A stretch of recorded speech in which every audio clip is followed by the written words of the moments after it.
Good evening, everyone. My name is Thane Rosenbaum. I'm the creative director of the Forum on Life, Culture, and Society. We call ourselves FOLCS.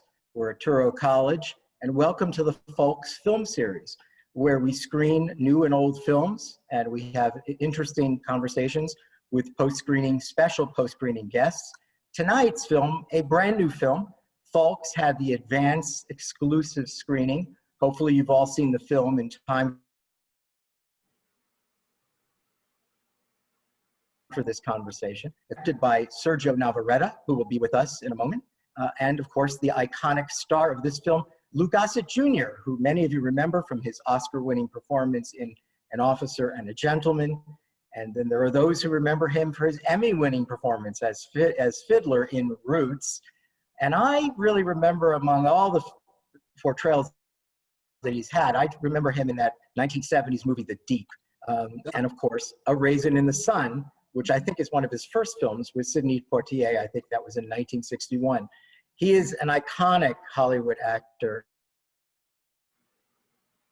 He's been in television. He has a wonderful role here and a very unusual role. So let's welcome Sergio and Lou. Are they with us? Wave to the audience, everybody. Great. Thanks, Sergio. Thanks, right. Lou.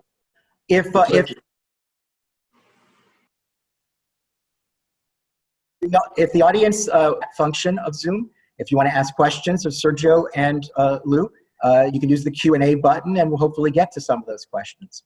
So let's start. Let's start with an unconventional question. The process of getting a film like this made. This is a really smart, important movie. It's a kind of movie in my mind that in the 1970s, studios would have jumped to make. Smart, important movie dealing with cultural themes, great music, fascinating cast, and a strong message that deals with mental illness. But today, knowing that studios are in a very different business of tentpole, blockbuster films that deal with superheroes, how, Sergio, and Lou, it's interesting to ask you this question because I couldn't help but notice that you are an executive producer on the film. You're not only starring in the film, you've got a lot of skin in the game here as an executive producer. So maybe you can tell our audience that really now it's so confusing nowadays, how films get made and how they get released.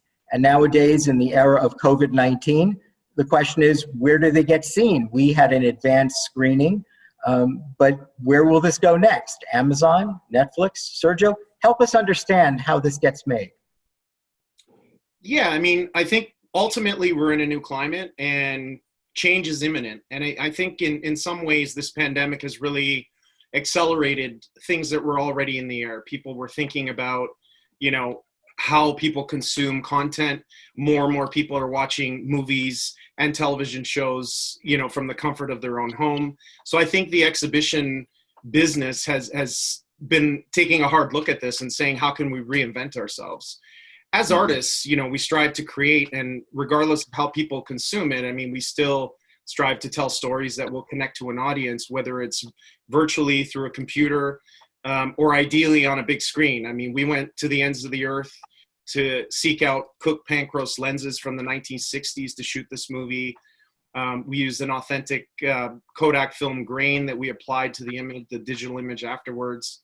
So, I fell in love with film because of the aesthetic of it, the magic of it, and the power of it. And, my first film was on 35 millimeters. So I'm trying to hold on to that so badly, but I'm cognizant of the fact that we're moving at lightning speed into a different place in terms of how we create it and how we distribute it. Lou, is it bewildering for you? You've come through the studio system. You've had such a long, productive career. And here you are in the middle of a pandemic, releasing a film that was screened on our platform. We're so happy that we were able to do that for you. I'm curious, what's the next step? I know the film did very well in the festival circuit before the pandemic. I think you won the two festivals that you were in. You won Best Picture in both of them, if I remember correctly. And then I think you went ahead and won a film festival, a virtual film festival. And so I don't know, is that the next step? And Lou, maybe you can help us also understand. I mean, this was a film that you obviously wanted to make because you even took a credit as an executive producer. So how did this happen for you? Well, a lot of points came. It's just like what they say in the A-Team. I like it when a plan comes together. From left, right, and center, with this wonderful Italian director, this beautiful young lady. They followed me around the country there for a while. I wanted to give them some time, and they opened my heart. And that, I think, is the nature of the artist, to give time for the newcomer to come in and show. When they give a chance to show it to you and you get sold, of course, that has to be done completely. But I remember the years of My Fair Lady and Damn Yankees. But the film of the year, if you remember, was a film called Marty. Yeah. And then you got another one with Jack Lemmon and Shirley MacLaine. So in the middle of all this financial Hollywood movies come these little pearls. And what we have here is a little pearl. And it's Robert De Niro, one of my favorite actors in the world, did a pearl like that called Awakenings. And he had to play a man who had Alzheimer's. And I get to see Robert De Niro go from normal to an attack and back in one take. And I just fell. I just wanted to do that myself. I needed to try that. When the project was presented to you, obviously, was that in your head that you had remembered the De Niro performance in Awakenings and thought, this is a real challenge? That's a real challenge, yeah. So when I had the real challenge, I said, well, now maybe I'll get a chance to do that here. But let's go back to the point you made before. I wanted to make sure that our audience understands. So you're saying that even throughout even the Hollywood system, there's always these films that just show up. These and they show up at the right time. Yeah, absolutely. Curves. You get these big movies, and all of a sudden you get No Place for Old Men. Right. That feels everything. Right. Then the one that came out of Mexico about the tailor. You remember the tailor? And then and they come in terms of these enormous films. So there's room here because of that pandemic for us to really refine our motion picture artistry, our watching. So I think it's when we come out of this, the industry will have grown because it's developing itself all kinds of films, the big ones, the small ones, and everything has fit now. So actually, our movie taste has gotten refined. Right. Sergio, so what's next? We were fortunate enough to be able to screen it on FOLCS platform. Where should we expect to see the film? Because we're all going to recommend it. What should we tell our friends how they're going to see it next? Well, July 31st, it rolls out in 40 different virtual screening rooms, I guess, in over 30 cities across America. And in Canada, we're doing a drive-in theater release across the country. So we're going to be doing a combination of virtual screens and drive-in theaters starting July 31st. So we're really excited, and thank you for the opportunity of, just to have our movie screen through your platform. It's an honor, and we're super excited to do this. Are you kidding, Sergio? Sergio, are you kidding? I'm going to be the guy that says 10 years from now, we had Sergio Navarretta when he just did the Cuban. That's what I'm thinking right now. Bravo. I want to. This is all on us. I want to show what great vision we have. Thank you. Let's talk. First of all, that's interesting what you both said. I mean, you clearly in the aftermath, while we're going through a pandemic, filmmakers have given a lot of thought about how to actually distribute their films. I mean, that's an incredible idea that everyone is going to see it virtually for a while until we go back to theaters. And we may entertain these people while we go through a rebirth. That's right. So it's a nice relationship. Let's talk about the film. The film is clearly so much driven by the music of Cuban jazz of the 1960s. I have a confession that I didn't mention to you both before, which is that I grew up in Miami in the late 60s and throughout the 1970s. So this is, for me, my mother's music. This was extremely familiar. My childhood was, surrounded by the recent Cuban emigres who just came in the aftermath of Castro coming to power. And so, as so many of my friends, were learning English. I mean, that was that very first generation in the 1960s. So this was very meaningful to me. And I have a lot of, thoughts about what we're going to talk about, because I'm sort of very much connected to that sound and that style. I was very intrigued at what Sergio said about even using special lenses, as if Absolutely. he was looking to capture, Havana, or looking to capture, the smokiness of those, either the Tropicana or the Copacabana, those scenes of, of Luis and the band together. There was a richness to the color, and I suspect that that's what Sergio's talking about. Let's talk about the music here.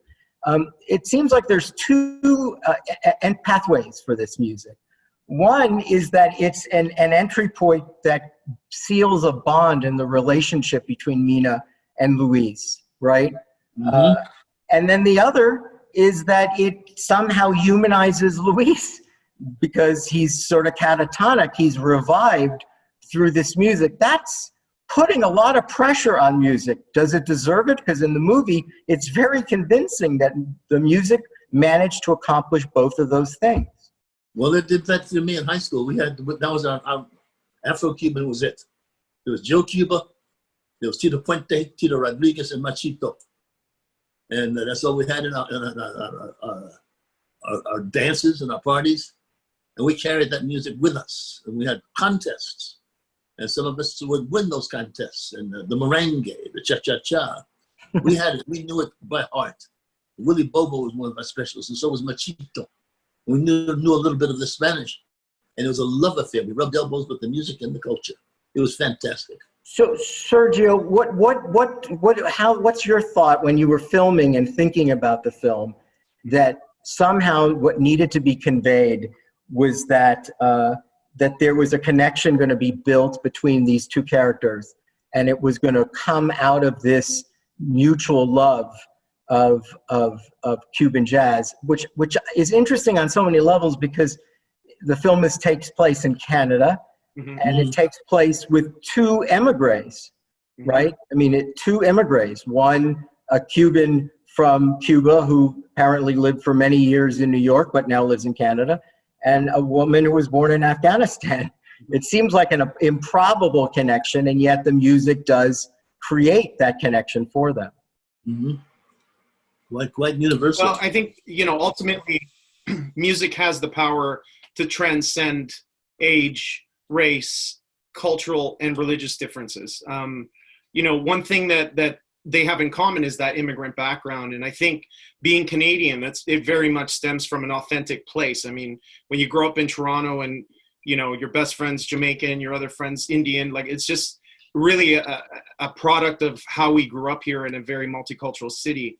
But the music is very powerful. I mean, there's top scientists and doctors at hospitals like Baycrest here in Toronto that are studying the effects of music on the brain. I mean, this is serious stuff.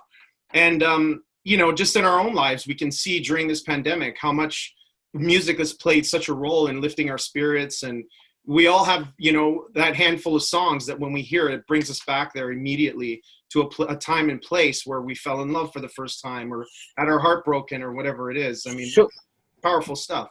So are you saying that, as you raised something I hadn't thought of, that there's two ways of thinking of the power of music? One is that it's essentially transporting, because it reminds us where we were when we first heard it. Mm-hmm. But it also touches us in a particular way. Clearly, what it does for Luis, which goes to the point you just made before, that, what has science taught us about the relationship between music and mental illness? Mm-hmm. This is a man who has been given a bad rap in the beginning of the movie as unmanageable. Right. Unmanageable. And then somehow this Afghan, pre-med student, sees a poster on his wall and decides, I have another way of approaching him. That is a, audacious idea that absolutely works. Absolutely. And I guess that was for you, Lou, a challenge in acting, right? To turn. Well, I heard my first song from my great grandmama, My great-grandmother lived, and she took care of me and my cousins until the age of approximately 117.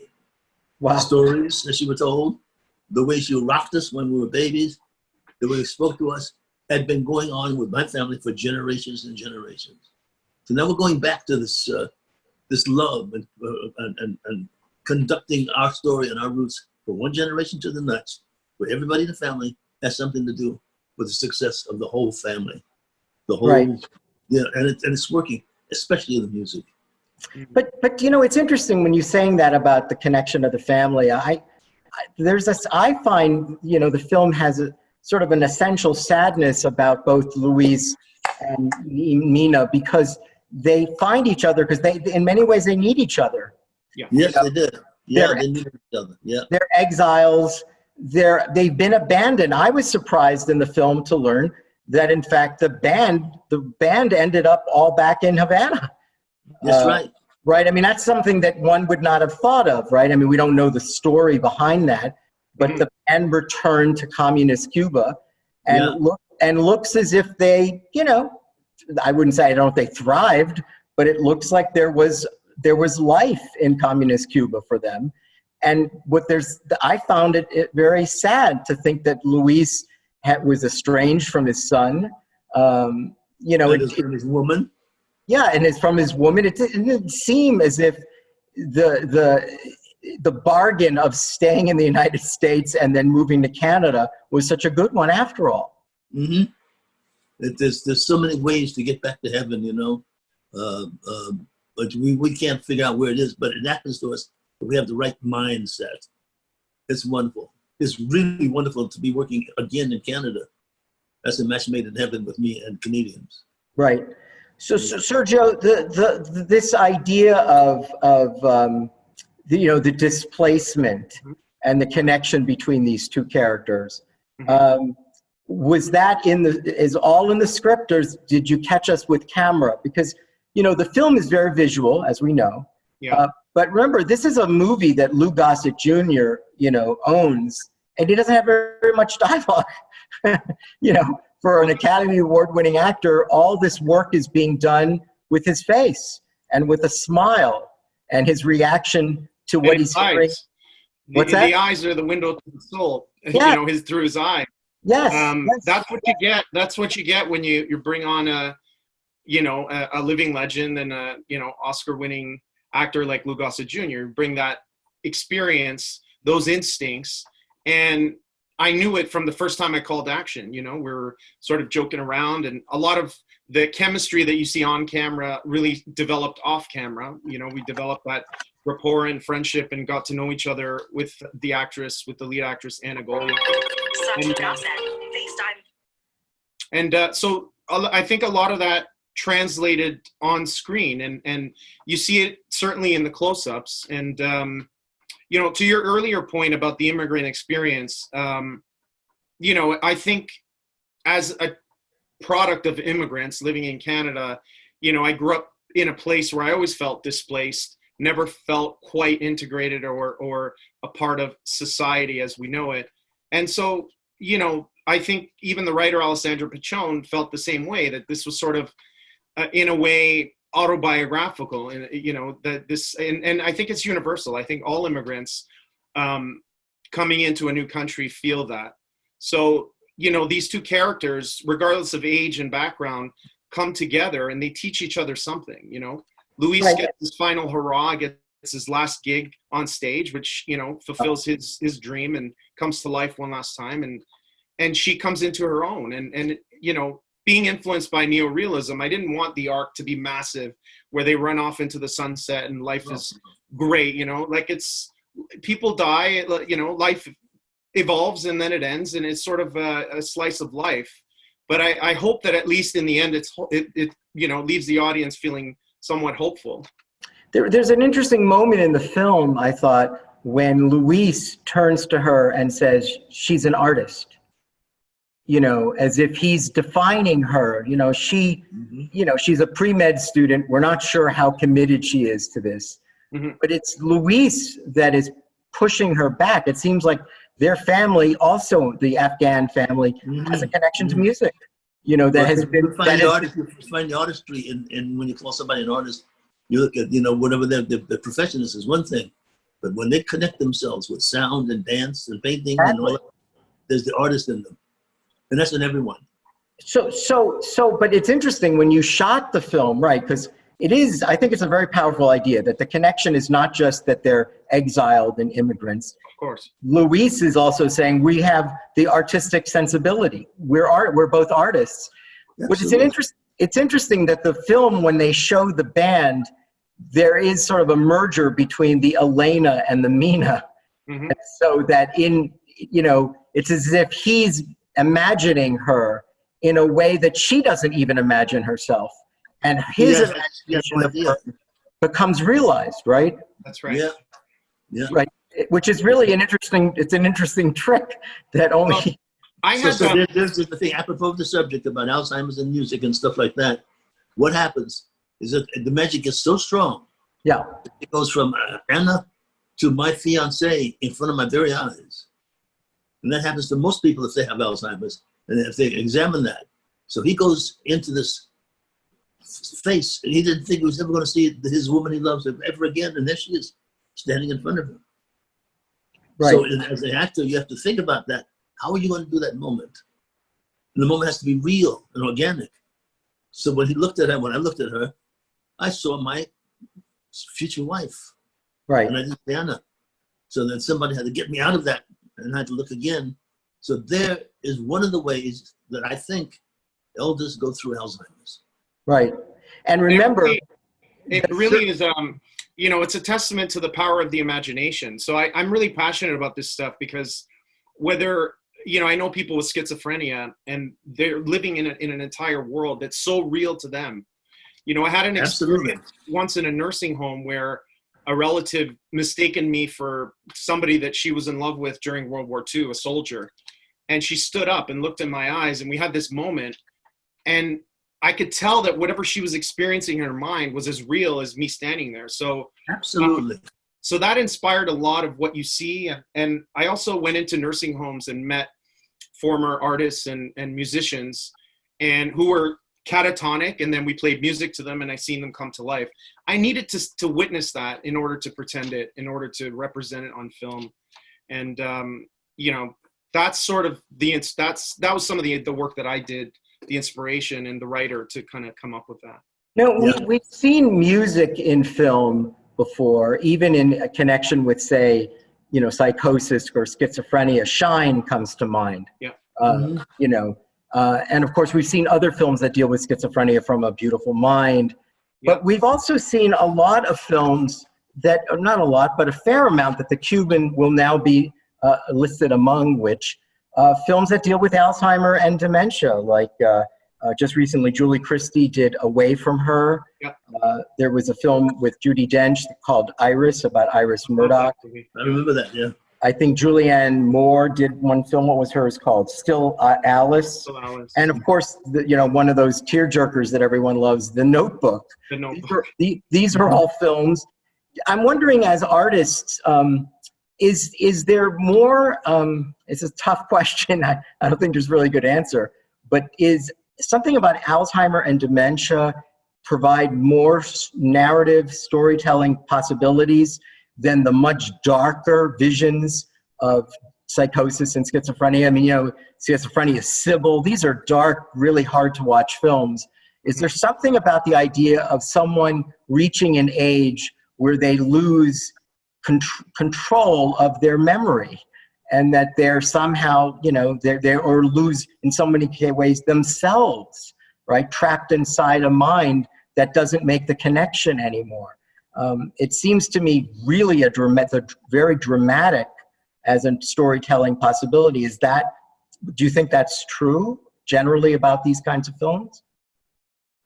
I think it's true. I think that some of them leave us feeling helpless.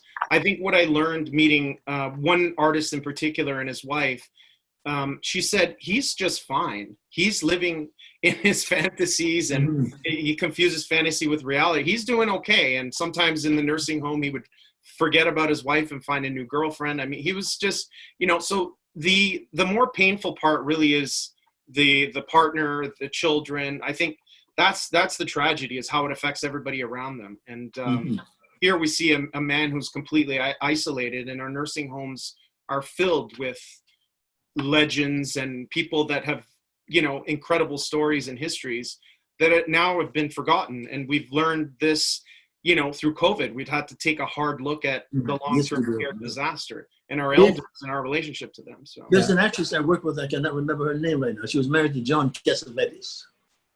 Remember Gina Rowlands. Gina Rowlands. She did a movie that made her a big star.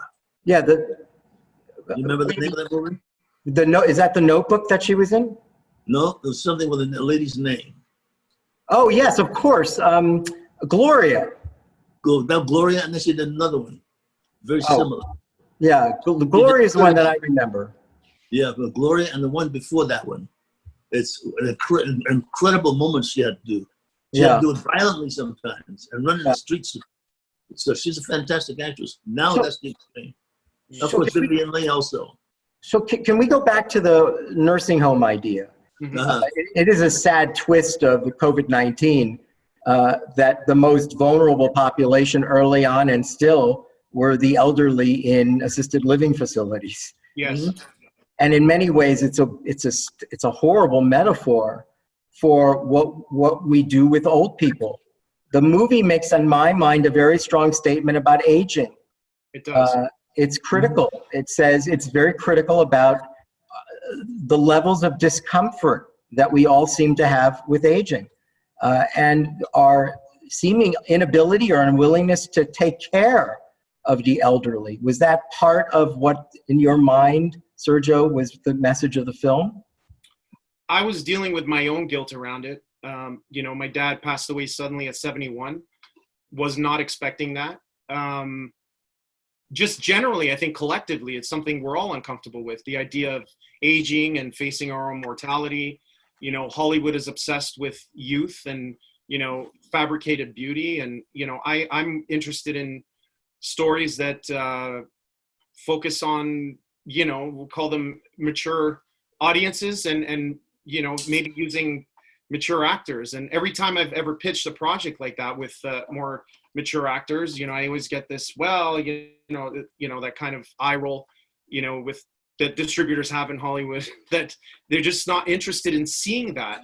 Yet, the baby boomers are the ones that are going to the movie theaters, that have the disposable incomes, that have an appreciation for this art form generally. And then you have the 18-year-olds that are going to see, X-Men and whatever tentpole films are happening. So I think, yes, it does take a critical look at that. And I think we've failed our elders, like all our cultures. Everybody on this call, 100 years ago, our elders would be in the village square and telling stories and sharing their, imparting their wisdom. And we go to them for advice and they were very integrated in society. Now we're all in this frenetic craziness of trying to make a living that nobody has time for our elders. So they're in nursing homes. So it's a disaster. Yeah, that one of the things that I said earlier when I thought about, Luis is estranged from his son. He's living alone in a nursing facility, and the rest of his band seems healthier and happier in Cuba, which is, it's again not the kind of twist we normally think of. Lou, I'm curious. You are a legend in so many ways. Oh, that's a photo. That's a photo. The woman is 117, and I'm 17. Oh, wow. She's responsible for raising me and my cousins. This is a family member. Wow. Yes. Wow. Well, so you're saying you've got a long history of this level of respect. Yes, for the absolutely. elderly. But keep them in. There's still stuff for them to do. Yeah. Well, that's actually an interesting point, because we tend to portray aging as if it's just old people waiting to die, right? Well, it's the mentality of sending them out to pasture, which is what they accept that thought process, and so it is. There's other ways to go in all ages, I believe.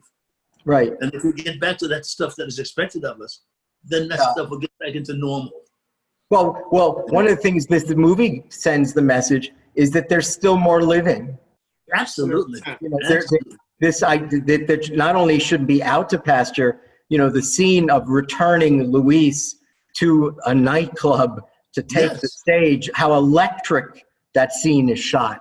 It's not just the color. It's not just, Lou Gossett's smile. It's electric. And why? One of the reasons is because it's like a Rocky movie. You're rooting for the elderly man trapped inside his mind, who is now finally almost reclaiming his life on stage, doing what he always did best. Yes, that's right. It's a great reference, the Rocky reference. Good reference. Good catch. It's a romantic idea in many ways. Yeah. But Lou, I was wondering, I hope you'll be able to hear this question because it's asked respectfully. You are among the original badasses. I mean, you kicked, Richard Gere's ass I saw that. That was, it wasn't even close. and if anyone saw The Deep, I still haven't gone scuba diving again. I just gave it up. I did, Lou. You did that to me. So this is a humbling, I look at you now on Zoom and I don't even want to know how old you are. You look as robust and alive as you've always been. But this was a movie that tested your ability to act limitations, right? The limitations of Luis. One of the things that I loved about the film is he plays the guitar, but not like the old Luis, right? He doesn't have that skill. He tries, but it doesn't work anymore. Exactly, and I think that is what makes it so tender. And again, maybe the point that Sergio said before, which I'll re-examine a moment, the Italian, neo-Italian realist, as if to say, of course, what do you expect? He's not he can't play like he did play, but it doesn't matter because he's playing, and in playing, he's alive. And just the memory of it. Just the memory of it. Yes, and it's also sending a very strong gauntlet being thrown down that an old man has the right to die on his own terms. Exactly. Absolutely. To leave with the levels of dignity, not to be confined, and literally staring out the window in a catatonic state. And somehow this Afghan, pre-med student knows this. What about the idea of representing on film the memories of Luis, the attempts for him to again reclaim who he was? One of the films we did a few months ago in connection with a different series, Conversations on Essential Cinema, we showed The Pawnbroker, the Sidney Lumet film from the 1960s, which is an early film that attempts to convey the mind in the process of remembering. Which you can't do. And also, that was an amazing film because it was, it's a film about the Holocaust, and there's only 2 Jews in the movie. Everyone's African American and Hispanic. And the film is shot in Harlem, and you say, Sidney Lumet. I say it's the quintessential Holocaust film, and you go, how can it be? Well, it is. And Quincy Jones wrote the score. Yeah. Wow. But I think that this is, what Sidney Lumet was doing in the 1960s. It's clear that Sergio Navarretta was doing here, right? The different sort of cinematic techniques that you use. Can you talk a little about them? Because it seems like several different things are going on filmically that were used to give you the sensation of what Luis is remembering or trying to remember. Well, ultimately, we don't want to be limited. So when we go inside his mind, that was honestly in our prep meetings with my team, and I give a lot of credit to my cinematographer, Ciliana Cardenas. I mean, we had extensive discussions about every camera move, every frame. What a wonderful experience to be able to do that. And oftentimes a director in TV now doesn't have that luxury to have those deep and philosophical discussions about why things should be a certain way. But we took some I took some liberties. There's that Fellini-esque moment when we go inside his mind, and yes, and that was the hardest thing to communicate to the crew because they couldn't understand at first when are we in his mind and when is it reality? And I said, it doesn't matter, Well, also, remember, Lou is here, and he had to act that without knowing what that scene actually looks like, right? Mm-hmm. And he pulls it off. That's what a brilliant actor does. But I mean, Lou, I don't know what you were thinking, but you probably weren't imagining the colorful, dreamlike, experience that Sergio gave us. What you do, you put out the tasks as an actor, and you see, you have tasks that you plant in your mind just in case you hit moments that remind you of going there. So in preparation for that scene back at the hotel, I created a whole world. But if anybody, if Luis gets some kind of impetus to touch that, if I see a dance or a look in a woman's eyes, that will bring me to that moment. And the girl Anna, she brought me to the moment 2 or 3 times. So much so that I fell head over heels in love with her. When that young man went to dance with her, I thought it was my man taking away my woman. So I allowed that to have in subtext, it's called, for the actor studio. And then there was moments to allow me to go there to have that experience.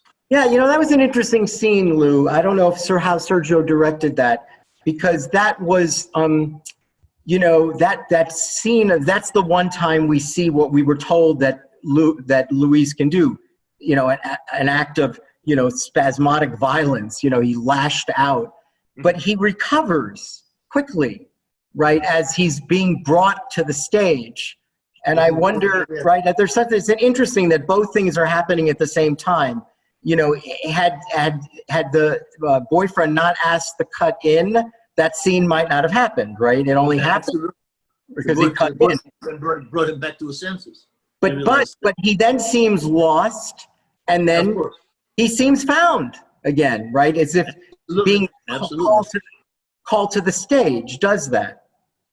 Well, it's there's a band called Spirit of the West. The lead singer was in his 50s and had Alzheimer's. So I was called one day to go to a charity concert, and I sat up in the balcony and I was just watching.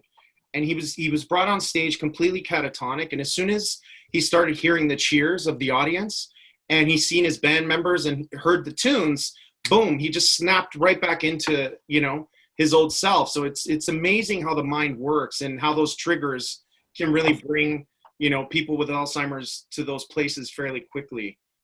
So I'd seen it several times. I was having a hard time trying to figure out how to make those transitions work. But when I seen it in real life, it just gave me a lot of comfort. Meaning that you knew that it was that there was science behind it, that it happens to people, that music has that power. I also think that there's something about the what we said before about, Lou said, being brought out to pasture. There's something very exalting, ennobling about being called upon for something, right? When you've been essentially, set aside, forgotten, abandoned, and all of a sudden you are called upon, it must generate all kinds of inner resources, right? Mental and physical, that get people to move in the direction and to perform, is literally what Luis does. It's simply being called upon for a person that otherwise is forgotten. I agree. It's things in Luis's way. It was special in the film, but my great grandmother is called upon to heal me. She healed me one day. She had the stuff growing in the backyard, and something from a memory made her get the stuff in the backyard, boil it. It was kind of plantain, and there was something else, yam. And my temperature was over 103, but she was needed. She was over 110 at the time. So something kicks in. Wow, that's a great, I love that. And she put the yam on my foot, and my temperature went down in 6 hours. That is a great anecdote, Lou. Speaking it's a true story. I bet. Well, and not to get too personal, but you can ask Lou this question. I mean, when he showed up on set, I told that story on set, yeah. Dealing with his own personal issues and but as soon as you call action, boom, the beauty, the brilliance, all that stuff comes out. So yes, I think when you get called on, and we never had a bad day, regardless of what was happening in Lou's life, or he just brought the spirit of the entire set up. And and that's that's what you want in an actor and in an artist, because it's so collaborative, right? It's so when an actor can bring everybody's game up to 100% every single day, regardless of age. I mean, it's a universal gift that Lou has and shares.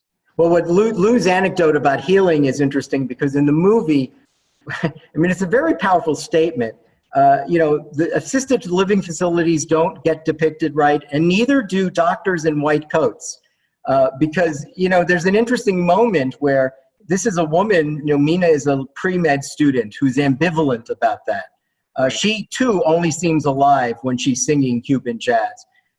Luis, what's interesting is that it's her returning music to him, and the duet that they become is the part that heals him, not people in white coats, not medicine. Absolutely. Right? Absolutely. It's not the medicine. It really isn't the pre-med student. It's Absolutely. really the girl that's trying to connect with her father, trying to connect with the music of her childhood. This is what's healing. I think it's an incredibly powerful message about aging and healing that is spiritual in nature, right? I mean, and I suspect, Sergio, that was the end game for you, right? I mean, that these two people are finding each other and finding, a connection to each other through art. There was, we showed it to the head of the foundation at a hospital, Baycrest Hospital. And, he came in, sat down. He's like, okay, we're going to watch a movie, grab the bottle of water and popcorn. And afterwards, there was just silence. And I said, oh boy, did he hate the movie? Was there something that was misportrayed? And he said, I'll never look at a patient walking down the halls of this hospital the same way again. Every person has a story. And so there's a lot of compassion and dignity that we need to return to in the way that we the way we treat our elders in these facilities. And there was a doctor at Pan Africa who saw the movie and said it was beautifully portrayed, and we should be showing it to more people in health services and in the medical field. So it's what more could we hope for? If it's connecting people in that way. It's very strange, because we're thinking about progress in medicine and chemistry. This is not progress. This is going back to pick up where we left off. I love that. You're saying this isn't about psychotropic drugs. This is about this is going back. This is about a guitar, right? The guitar has far more effect than any psychotropic drug. And no side effect. It's forgotten. Might be the way to heal some people. Am I being trivializing Alzheimer when I ask that, the COVID-19 pandemic has placed all of us in feelings of our own isolation in ways that we really haven't experienced for many people in their entire lifetime? And so that there's more empathy for Luis. There's a sadness when Emina gets fired because he's really alone. And there's a really great scene, Sergio. I thought it was one of the niftiest scenes, where you're contrasting the Cuban concert that they had in the assisted living facility against this very lifeless, soulless singing of happy birthday to Luis. And in that case, Luis isn't even aware of it. No. Right? Yeah. And there's two sources of music in the nursing home. One is magical, and the other doesn't mean anything. But it does give us a sense of our own vulnerability in feeling isolated, and how horrible that is. And that is the consequence of sending people, and removing them from their homes and your home and sending them elsewhere. Yeah. I think the intention is, the most important thing in anything, really. So I guess I can't remember exactly, but my direction to those wonderful actors playing the nurses was that this is just another day at the office for you. It's another patient who's a number and another birthday, and they're sort of just going through the motions. I mean, I'm sure on some level they care, but they're detached, and that's why it's not affecting him.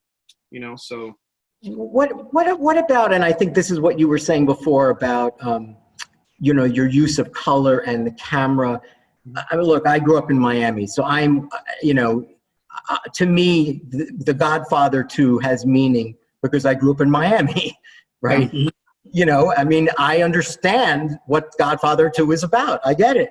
I even wrote a novel that is somewhat based in that experience of 1972 because I know what that experience, that exile from Cuba connection there is. There is something, I think, romantic in art about that period of Cuba, 50s and 1960s. The music, it seems to be intoxicating for people. A really close friend of mine, Oscar Huellos, unfortunately is no longer alive. He wrote the Pulitzer Prize winning novel, Mambo Kings Sing Songs of Love, which was made into Mambo Kings, and which was a wonderful movie. That also, am I right in saying that there's something magical about the music and the color of Cuba in the 50s and 1960s? Lou, clearly it's something that your childhood reacted to. Your friends were singing and playing that music. Yeah, it was very magic. Very, very. None of us had been to Cuba. We had been to Florida, but I'd never been to Florida or Cuba.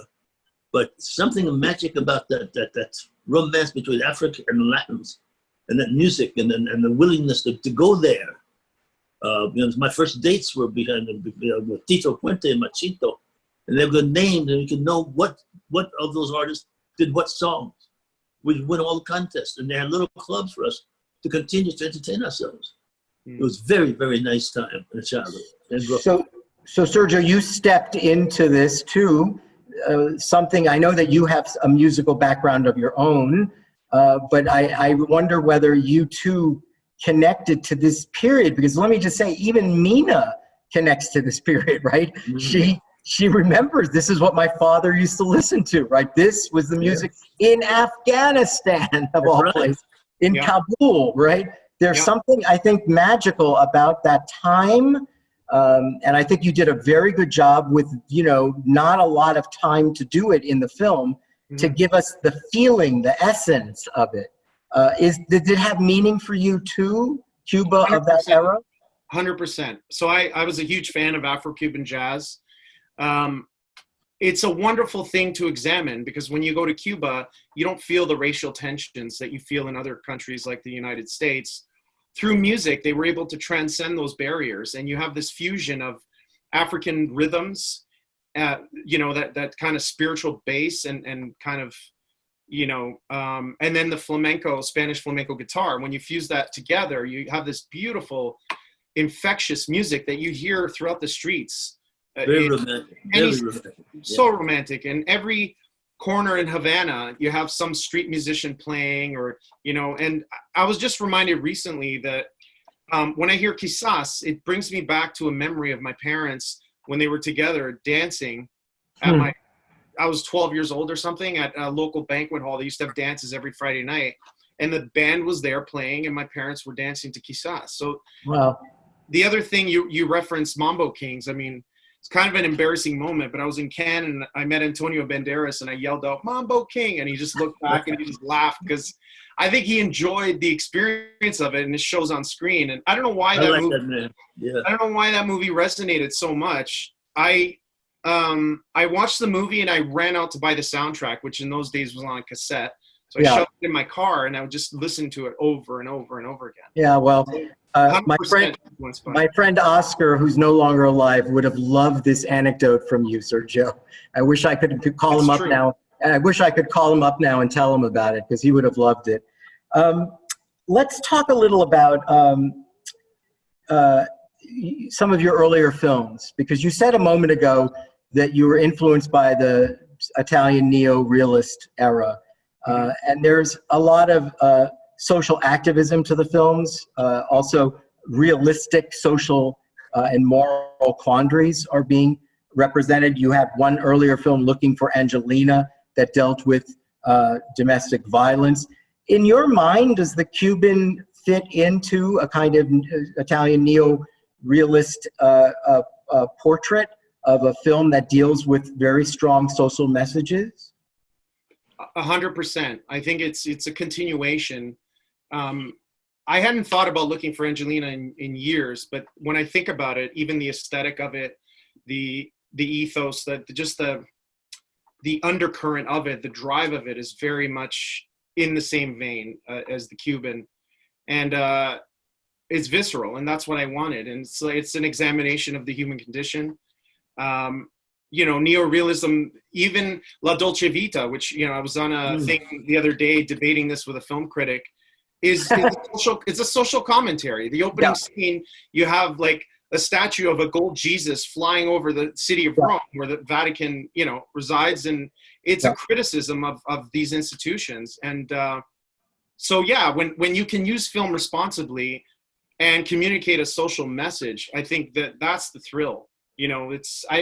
Personally, I have no interest in making a horror movie that has gratuitous violence for the sake of making a movie. It takes too much time and too much effort to do that. So try to make a difference, I have to say, Sergio, it's very refreshing to hear from a young filmmaker who looks to that time period and the aspirations of those filmmakers and says, I want to do stuff like that. I have to say, I admire that greatly. Thank you. Louis, I can't not ask you before we take some questions from the audience. We know that you've also been a social activist.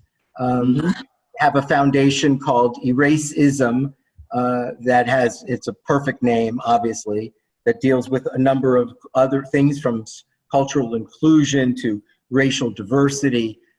We are living in a time, a very special time of heightened racial sensitivity. You've been working on these social action programs for years. Is this a complementary time for the work that you've done? Do you think that Black Lives Matter has served the interest of social justice and racial justice? Does it serve the interest for the time being? I think we got to go a little further. Black lives definitely matter because that's where all the attention was. But Latino lives matter. All lives matter. Eventually. I think that when we get to that place where there is sensitivity between the races and the religions, we can communicate properly. I was not raised in a black neighborhood. I was raised in a poor neighborhood. I was a post-depression child. We all lived together. We were all poor together. And the children did things like broomstick handles instead of bats. And third base was the Chevrolet on the left. And the girls had chalk and rope. And that's all we had. Anything that separated us was gone. So if my parents didn't get home in time, I could have some gefilte fish or some menudo or some lasagna or some fried chicken. Depends on who was home. And I was raised like that. So when I got that first bout of racism in California in 1966, I didn't understand what those cops were talking about. Wow. But I learned how to survive like Fiddler did in Roots. But now, full circle, the world is suffering from this violence. And if I want to leave a legacy to the young, I want to return to that place where we desperately need one another for our mutual happiness and survival, which is absolutely true. That's the only answer that's left. It's going to take mankind to save mankind. Why is that such a hard message to sell? And I hear it from the mouth of Gossett Jr. It sounds obvious. Why is it that here we are decades after the civil rights legislation and we still have racial divisions and troubles in the United States? Old habits die hard. Old habits die hard. It takes what we think is a courageous move. It's really the most simple. The most simple. Let go, let God. Find out what you can do. And this is the key to the First Nations in Canada, to all of us. The key is when we wake up in the morning, we do something for the benefit of the whole tribe. That's automatic at every age, all the way to the ancients. So that everybody's taken care of before we think of ourselves. And that's what we have to do. Mankind has to think about what to do to save mankind before you think about yourself. There's something magical, but Sergio, you can imagine, I'm listening to the man who won an Emmy for playing in Roots. I was just mentioning to one of my daughters the other day about Roots. It had such an impact on America. Remember, this was a time when there were only 3 television networks. There was the entire we were afraid of it too. Watched it. There's nothing like that today. The entire country watched a television show that Lou was in. It had, for many people, was maybe their first introduction to the Middle Passage, their first introduction to really thinking about the full sweep and scope of slavery in the United States. And here we are in the year 2020. And Lou, look at the what's that, Raptors Lou? alone. The Toronto Raptors alone. Such a beautiful example of what I'm talking about. Yeah. Well, Yeah. when I met Lou for the first time, and we met at his home in Malibu, when I walked in, the first thing I see is the picture of Lou and President Obama. And I walk in and I see the poster of Roots. And of course, all the accolades, the Emmys, the Oscar. And it was just overwhelming because I remember when I was very young, my parents sat me down and made me watch Roots. And so in those days, we would all sit on the couch together as a family and experience this very impactful series together. And it was on everybody's mind. And it's tragic that here we are in 2020 still having the conversation. Lou, you mentioned something to me off camera about, you're waiting for an era in which African Americans will be called American Africans. Yes, that's what I call myself, an American African. I love this country. It's yet to grow up, but those words are absolutely gorgeous, that we hold these truths to be self-evident, that all men are created equal. They're endowed by with certain inalienable rights, and among those rights is life, living, and the pursuit of happiness. We haven't got there yet. We just have not gotten there yet. But it's beautiful. So Lou, you just said how beautiful those words are, those Thomas Jefferson words. And you know that we're now living in an era where there are people that believe that we should be, in fact, toppling the statues of even our founding fathers, Jefferson among them. We know that Jefferson owned 200 slaves. In your mind, what's interesting to hear from a man who was in the show Roots and won an Emmy for it, that you don't really think of America as that is so chronically, irredeemably racist that you have to rip out the roots from the core. I mean, you obviously don't feel that way, or it doesn't sound like it. No, I don't feel that way because history has repeated itself. You think about when Jesus had his cross going up to Mount Calvary, and the Christians were crying as he went up, and they followed him up. Now, they had a choice. They had a choice of fighting those centurions, or they had a choice of loving Jesus as he went to the cross. And the last thing Jesus said was, "Forgive them because they don't know what they do." We're hitting in the category, in the age of mankind, not white mankind, not black mankind, but it's in the age of forgiveness. And when we get those messages from who we believe in, it can't be us. It's got to be some religion. It could be Christian or whatever it is. But we know that the message we get on a daily basis is that we are not in charge and never will be. But we are great subjects of humanity. When we get ourselves in a position to get divine messages, mine is I get my divine messages from God. My divine messages from God is to make sure that my health is pretty good. My day is pretty good. I pray and meditate. Whoever I've met, I have to be positive. I have to understand. It's called the St. Francis Prayer of Assisi. You want it specifically to understand rather than be understood, to bring brightness when there's darkness. And what I do as a profession makes that happen beautifully. I get rewarded when I have a positive influence on people, whoever they are, wherever they might be, and what they look like. That makes my day. I get rewarded by that vibration. What a way to live, as opposed to looking at somebody of another color and beating them up or shooting them. Well, if you have a choice, which one would you do? It makes no sense. Yeah. It makes no sense to get to the keys to the kingdom by shooting someone or stepping on somebody's neck. It doesn't mean what my mind, it gets into this full of bricks. I can't figure it out. Why does that look like it makes sense? As opposed to shaking hands and understanding rather than be understood. Let's take a few questions from the audience and we'll say goodnight to Sergio and Lou. First of all, someone didn't ask a question but answered a question you had. The Gina Rowlands film that with Nick Cassavetes was A Woman Under the Influence. Absolutely. Thank you. All right. So thank you, audience, for one. Another audience member says, Lou, love your T-shirt. Where can I get one? Love the movie as well. So touching on so many levels and in so many aspects. So Lou, is there a way to right to get a racism T-shirt? Well, I'm in negotiation with the NAACP because they've gotten bigger than me. I'm giving it to them, and I'm just going to be the spokesperson.